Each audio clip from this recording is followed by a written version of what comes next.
Silakan duduk saudara dan saudari.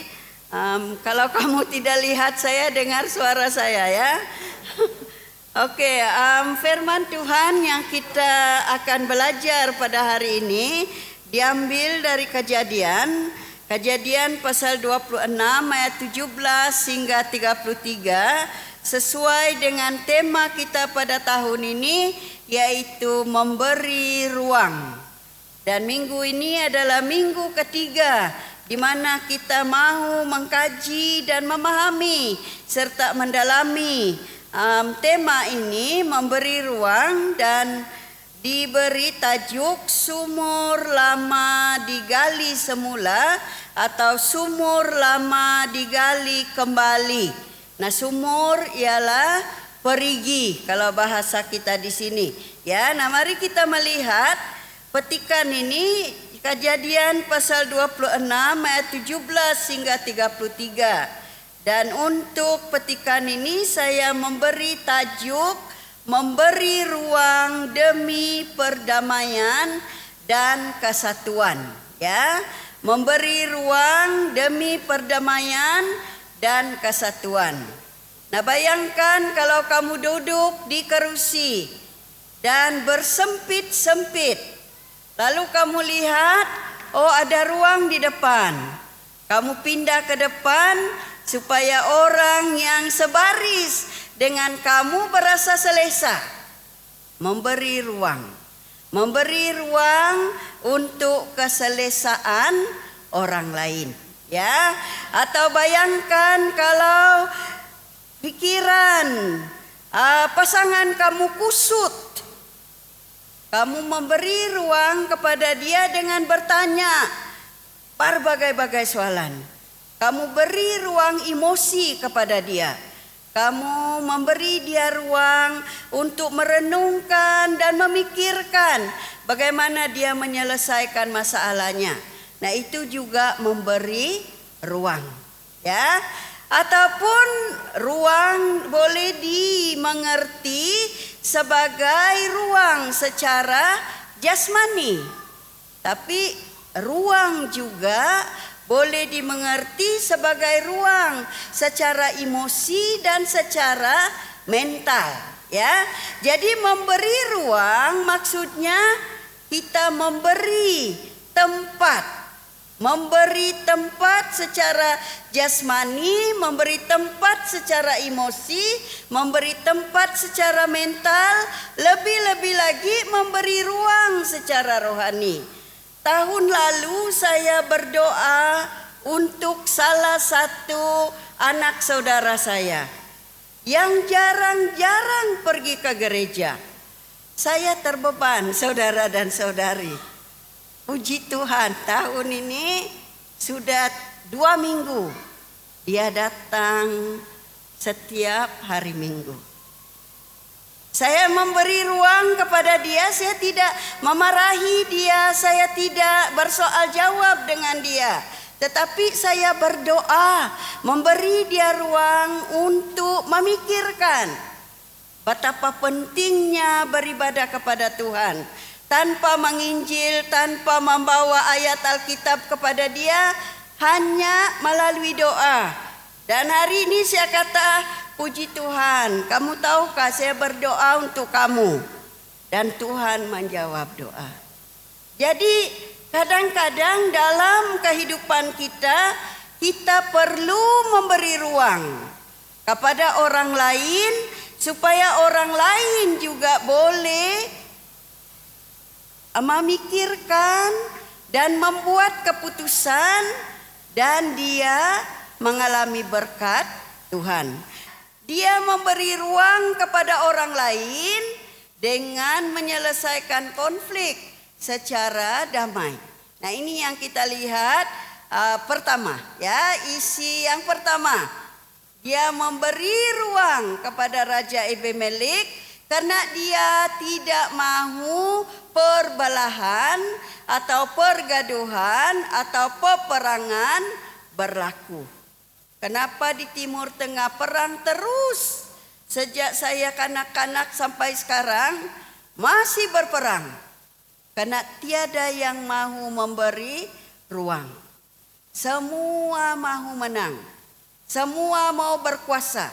Dalam keluarga kita juga. Kalau kita selalu mau hak kita sendiri, kita selalu mau kita yang benar, kita selalu mau kita menang, selalunya keluarga tidak harmoni. Selalunya keluarga tidak aman damai.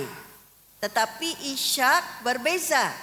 Dia memilih memberi ruang kepada Raja Abimelek. Dia keluar dari Gerar. Ishak rela berpindah. Rela maksudnya dia memilih. Bukan dipaksa. Bukan disaman. Bukan diugut. Tetapi dia memilih untuk berpindah. Meninggalkan tanah di mana dia sangat diberkati. Dia berpindah. Lalu dia menggali sumur atau perigi lama yang sudah ditutup dengan tanah. Dia punya gembala-gembala atau hamba-hamba. Menggali dan ada pula air. Masih ada mata air. Ya. Tapi apa yang berlaku? Ini orang tempatan ya. Gembala-gembala si Raja Abimelek. Mereka lagi kata, ini kami punya. Ya, mereka masih tidak melepaskan Ishak. Walaupun Ishak sudah meninggalkan Gerar untuk mengelakkan konflik atau pertikaian berlaku. Tetapi apabila gembala-gembalanya atau hamba-hambanya menggali semula sumur-sumur bapaknya Abraham yang sudah ditutup dengan tanah, apabila digali kembali ada mata air, orang-orang tempatan itu masih mengatakan ini kami punya. Jadi Ishak menamakan sumur atau perigi itu Esek, yang berarti perbalahan. Karena adanya perbalahan. Jadi mengelakkan perbalahan, dia pindah lagi. Apabila sudah di tempat yang baharu ini, yaitu tempat bekas bapaknya dahulu, yang sumurnya sudah ditutup apabila bapaknya mati, mereka gali semula, ada juga mata air. Sekali lagi orang tempatan kata, ini kami punya. Jadi Ishak memberikan nama sumur atau perigi itu Sitnah, yang bermaksud permusuhan. Untuk mengelakkan permusuhan, sekali lagi Ishak berpindah. Ya, dia memberi ruang kepada orang-orang di tempat itu.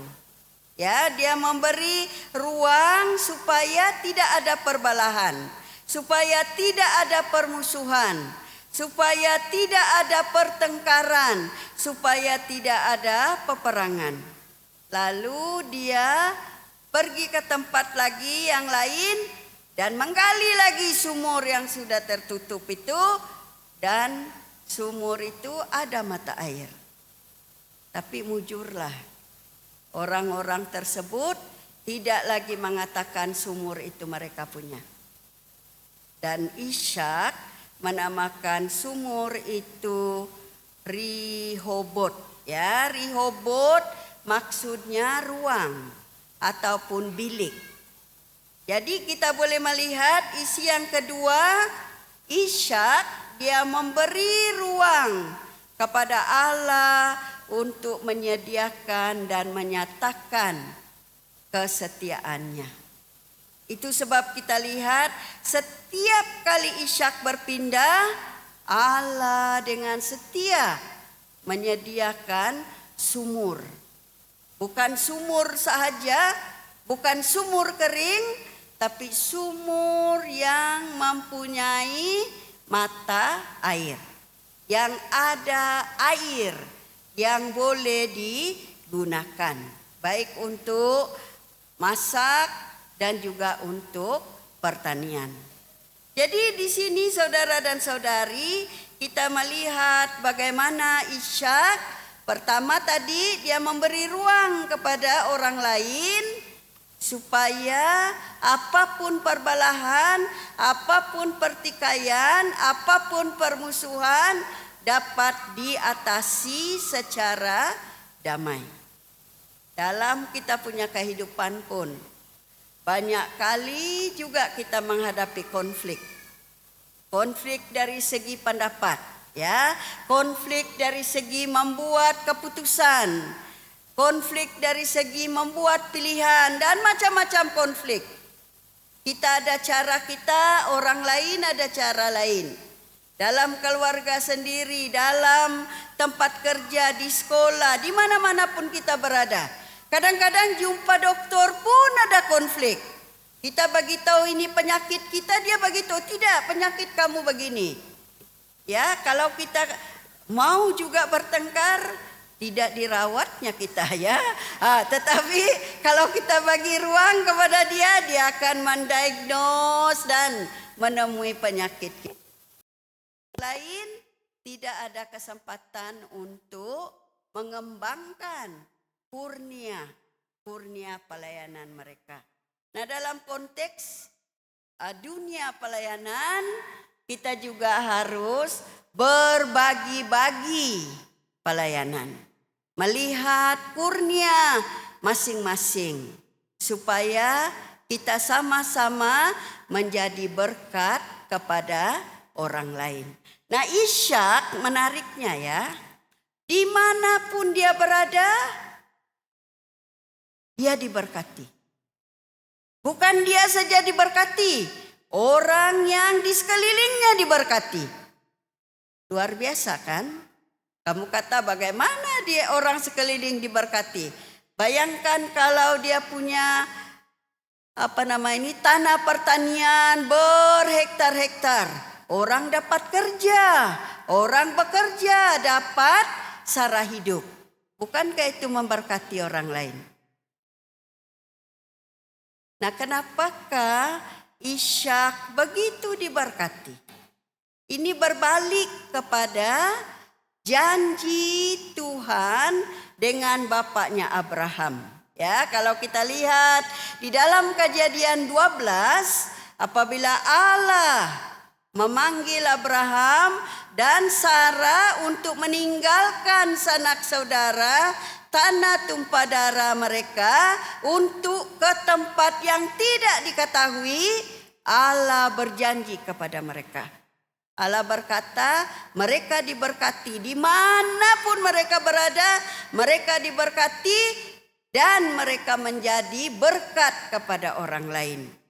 Siapa yang mengutuk mereka akan dikutuk. Jadi jangan takut memberkati saudara-saudariku. Apabila kita memberkati, kita juga diberkati. Allah memberkati kita karena kita mau memberkati. Tujuan Allah memberkati dan menjadikan Abraham berkat kepada orang lain supaya dia boleh menjadi saluran berkat. Bukan terbalik, ya, ada orang dia mau buat begini supaya dia diberkati. Tidak, ya, kalau mau diberkati taat dan setialah kepada Tuhan. Seperti Abraham dan kemudian anaknya Ishak, ya. Jadi itulah yang dikatakan perjanjian, di mana keturunan Abraham menjadi berkat, diberkati supaya menjadi berkat kepada orang lain. Nah, kita berdoalah supaya kita menjadi berkat kepada orang lain, ya. Jangan segan-segan untuk bermurah hati. Karena apabila kita bermurah hati, orang lain diberkati. Kan? Jangan segan-segan menghulurkan sumbangan kepada orang yang memerlukan. Karena apabila kita menghulurkan sumbangan kepada orang yang memerlukan, orang tersebut diberkati. dan kita menjadi berkat bagi mereka, ya. Nah, kita juga melihat bahwa setelah Ishak sudah menemui sumur yang tidak lagi diklaim atau dikatakan oleh orang-orang si Abimelek bahwa itu sumur mereka, dia menetap di situ. Ya, dan apabila dia menetap di situ, sekali lagi Allah memberkatinya.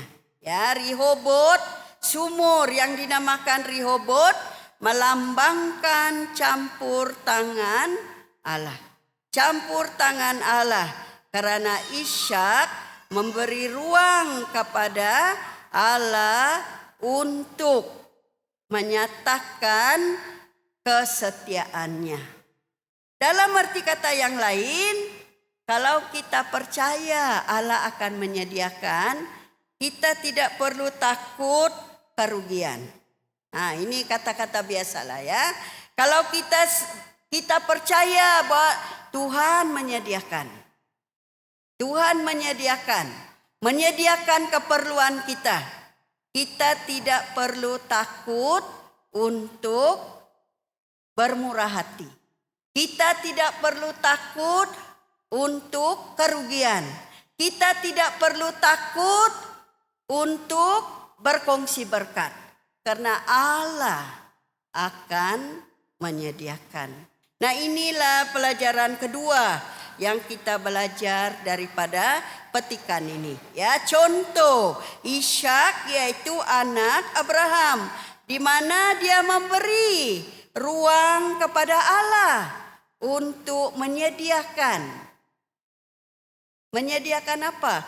Menyediakan apa yang dia perlukan. 2 sumur diambil. Allah menyediakan sumur yang jauh lebih baik sehingga sekali lagi dia dapat mengalami berkat-berkat Tuhan.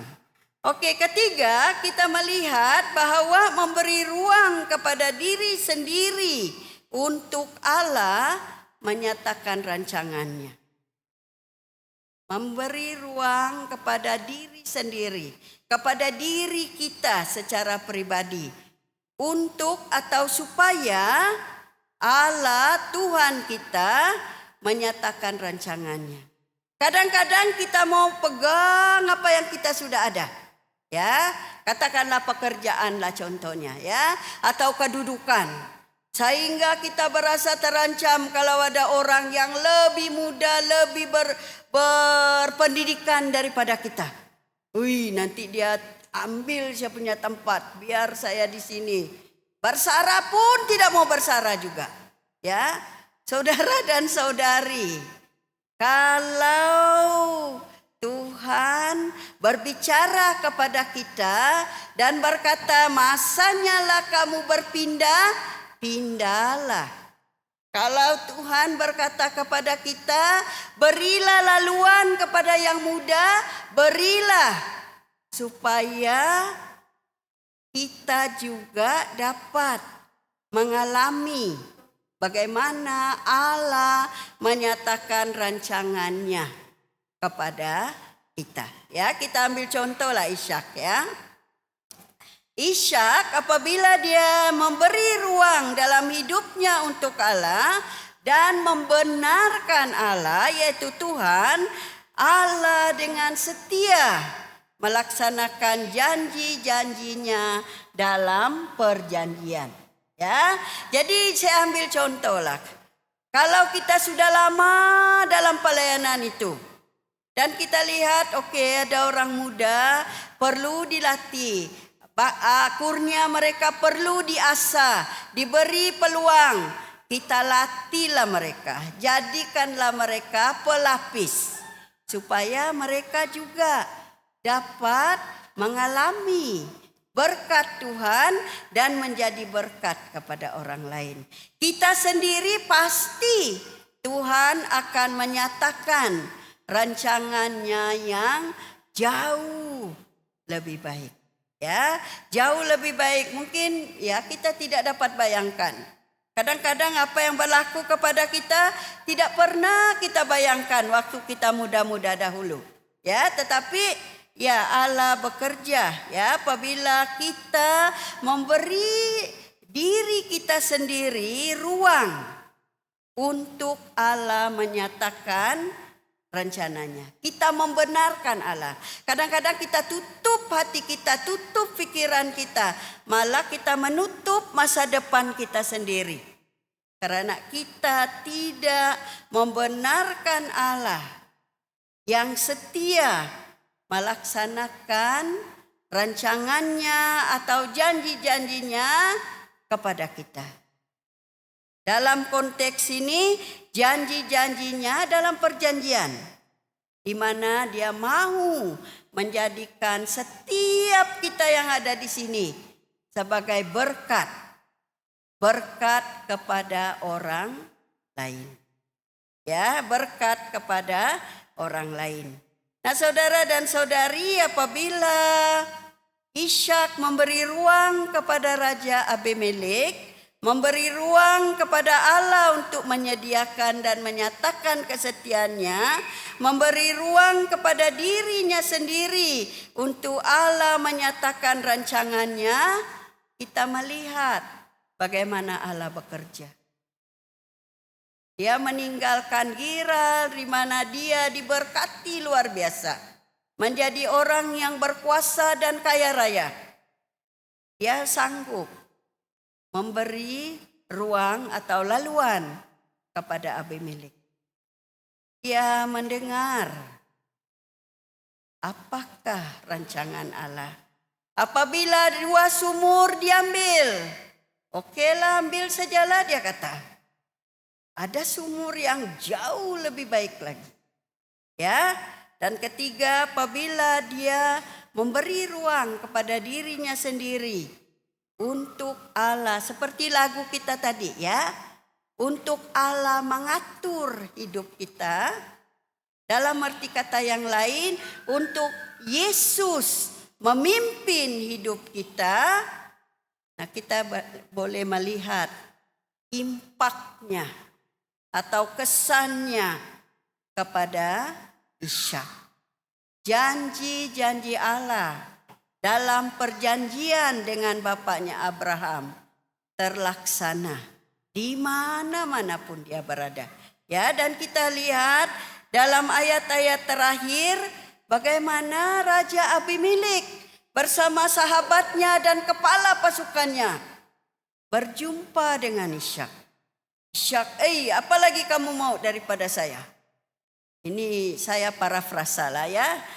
Jadi mereka kata, kami mau membuat perjanjian supaya tiada perbelahan lagi, tiada pertikaian lagi, tetapi perdamaian. Apa Ishak buat? Adakah dia, kamulah menghalau saya dulu? Tidak. Dia jamu lagi mereka dengan makan besar. Luar biasa kan? Iya, kalau saya jadi separuh daripada Ishak pun syukur puji Tuhan. Mari kita berdoa saudara dan saudari. Kita belajar daripada Ishak. Bagaimana dia memberi ruang kepada orang lain. Memberi ruang kepada Allah menyediakan. Memberi ruang kepada dirinya sendiri. Supaya Allah boleh mengatur hidupnya. Dia beri makan kepada mereka, bersumpah-sumpahlah mereka. Maksudnya mereka buat MOU lah, ya, perjanjian di antara satu dengan yang lain adalah perdamaian dan kesatuan. Dalam kita satu jemaah pun kadang-kadang ada kata-kata tersasul. Kadang-kadang ada kata-kata dalam WhatsApp yang menusuk hati kita, tidak boleh tidur 7 malam. Contohlah ya, pergaduhan hari ini bukan saja dengan bukan dengan pedang atau pistol atau senapang, dengan kata-kata. Jadi berhati-hatilah ya. Dalam kebaktian pertama saya bagi tahu, saya mengingati nasihat bapak saya, ya, mendiang bapak saya. Dia kata kepada adik beradik saya yang sudah berkawin dan berkeluarga, kalau bergaduh jangan terus mau jawab, mau menang. Tapi dia kata kamu beri ruang, tapi dia tidak guna ruang lah waktu itu karena belum ada tema beri ruang ya. Dia kata beri masa kepada orang itu untuk sejuk dulu. Karena dia kata kalau api dengan api apa berlaku? Macam Los Angeles terbakar. Tapi kalau api dengan air redalah kemarahan. Nah itulah ya. Ada juga kawan lagi dia kata ibunya beri nasihat. Kalau kamu terus mau jawab surat ke email ke atau WhatsApp ke, jangan terus jawab masa kamu marah. Karena kamu akan tulis apa saja dari hati kamu yang sedang marah. Kamu tidur dulu. Bila kamu bangun, kamu berdoa, kamu pikir oke.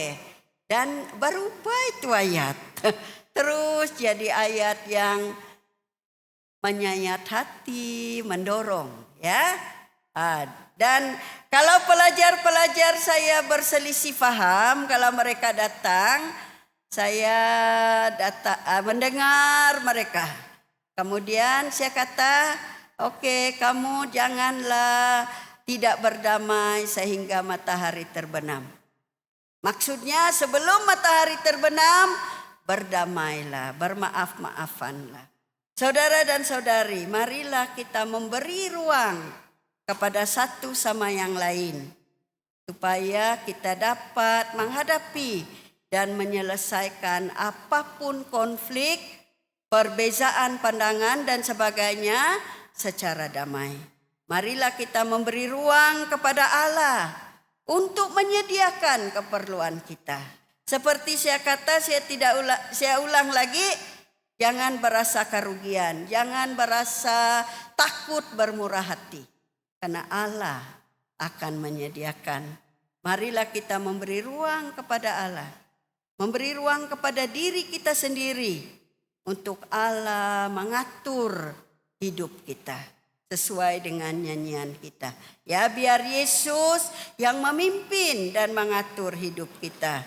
Nah, Kejadian 26 ayat 17 hingga 33 menyerlahkan pentingnya percaya kepada Allah. Mengejar kedamaian ya. Dan tetap setia kepada Allah pada masa-masa yang sukar. Masa-masa sukarlah kita tetap setia kepada Allah ya, dan bukan berarti masa senang lupa Allah, masa senang kita jadi berkat ya. Jadi itu marilah kita memberi ruang kepada Allah, saudara dan saudari, karena Allah kita setia, Dia memimpin hidup kita dan memberi ruang kepada satu sama lain supaya kita dapat menyelesaikan apapun konflik atau masalah. Dan kita sama-sama diperdamaikan dengan Allah dan berdamai di antara satu dengan yang lain. Supaya kita terus dapat memelihara kesatuan kita dalam Kristus. Mari kita berdoa. Allah Bapa di sorga, Tuhan terima kasih untuk firman-Mu yang sekali lagi mengingatkan kami akan kesaksian Ishak. Pak di surga kami berdoa agar kami juga Tuhan mempunyai kekuatan dan juga ketaatan kepadamu. Supaya kami dapat memberi ruang kepada orang lain untuk mengelakkan sebarang konflik ataupun masalah. Tapi apapun masalah atau konflik dapat diatasi dengan secara damai. Tuhan, tolonglah kami juga memberi ruang kepadamu untuk menyediakan setiap keperluan kami. Biar kami Tuhan tidak berasa rugi atau tidak berasa takut untuk bermurah hati. Karena Engkau sudah memberkati kami dengan luar biasa. Biarlah kami menjadi berkat kepada orang lain. Tuhan, berilah juga kami kekuatan untuk membuka diri kami sendiri supaya Engkau boleh masuk dan mempunyai tempat di dalam kehidupan kami.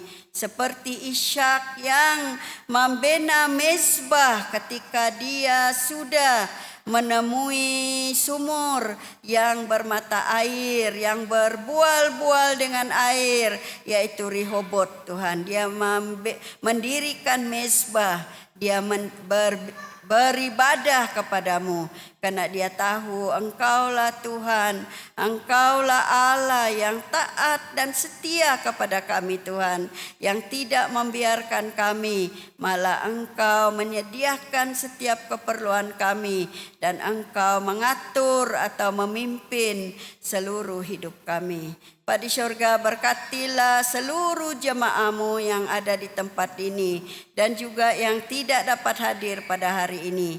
Biarlah kami Tuhan sama-sama diberkati oleh-Mu dan menjadi berkat bagi orang lain. Terima kasih Tuhan. Dalam nama Yesus kami berdoa dan mengucap syukur. Amin. Makasih, Tuhan memberkati semua.